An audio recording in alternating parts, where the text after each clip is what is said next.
यारा खेळ ती खेळ डोह खोल गढूळ. यारा खेळ ती खेळ डोह खोल गढूळ. पाय ठेवता पाण्यात झालं नितळ तळ.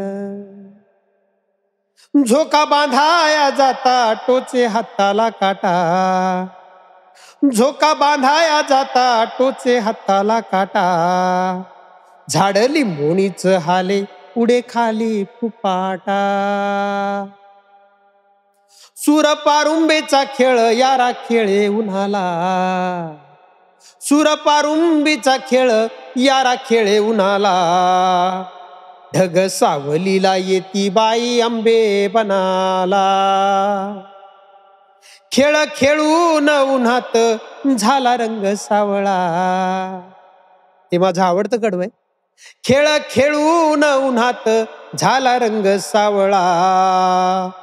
हेवा वाटला विठ्ठला त्याला आला उमाळा. डोळा लागना बाळाचा झोप काग रुसली. डोळा लागना बाळाचा झोप काग रुसली.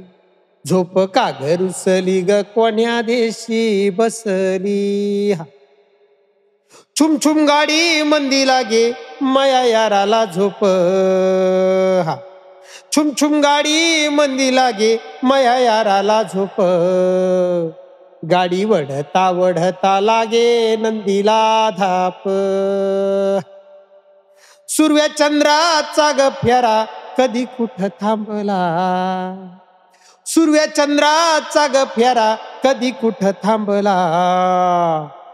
झोप लागना याराला पाळणा ग लांबला. झोप लागना बाळाला पाळणा ग लांबला. झोप लागना बाळाला पाळणा ग लांबला. हा पाळणा आहे. खरं तर माझी बायको म्हणजे मीनाक्षी मला सातत्यानं म्हणायची की यारासाठी तू गाणं लिही रे. मला तिला झोपवायला काही गाणंच नाही माझ्याकडे. पण मला काही सुचत नव्हतं.